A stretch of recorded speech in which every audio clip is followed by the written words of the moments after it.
జిల్లాలో పర్యటించిన ముఖ్యమంత్రి చంద్రబాబు నాయుడిని మూగ వ్యక్తి అయిన సాగర్ మహారాణా కలిసి తన ఇబ్బందులు వివరించారు. సాగర్ పరిస్థితులపై సానుకూలంగా స్పందించిన ముఖ్యమంత్రి వెంటనే ఆ కుటుంబానికి ఆర్థిక సహాయం అందించాలి అని ఆదేశించారు. ముఖ్యమంత్రి ఆదేశాల మేరకు పలాస ఎమ్మెల్యే గౌతు శిరీష స్వయంగా సాగర్ కి ప్రభుత్వం తరపున 2 లక్షల రూపాయలు మంజూరైన చెక్కును సాగర్ కుటుంబ సభ్యులకు అందజేశారు.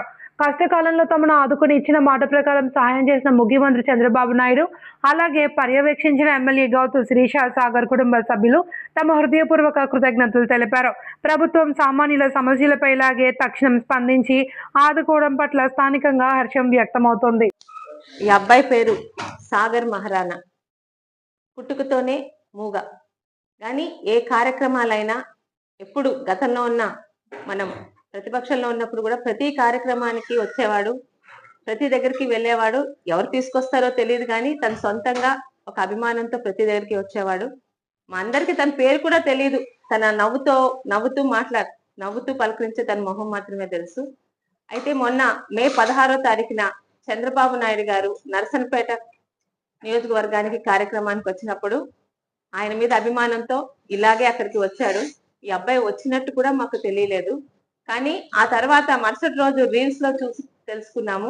చంద్రబాబు నాయుడు గారిని దూరం నుంచి పలకరించడం, ఆయన కూడా ఈ అబ్బాయిని దగ్గరికి రమ్మడం, తన సమస్యని గమనించి ఇప్పటికీ అబ్బాయికి 6,000 రూపాయలు పెన్షన్ కూడా వస్తుందండి.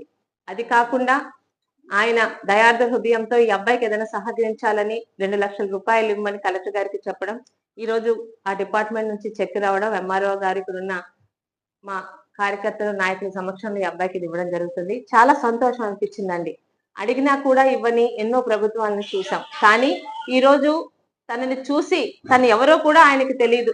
ఆయన దగ్గరకు పిలిచి తన సమస్యను కనుక్కొని ఈరోజు 2 లక్షల రూపాయలు తనకు ఆర్థికంగా సహాయం చేసిన చంద్రబాబు నాయుడు గారికి, తెలుగుదేశం పార్టీకి, కూటమి ప్రభుత్వానికి కూడా మా పలాస నియోజకవర్గంలో మా అందరి తరఫున కూడా పేరు పేరున మీకు ధన్యవాదాలు సార్.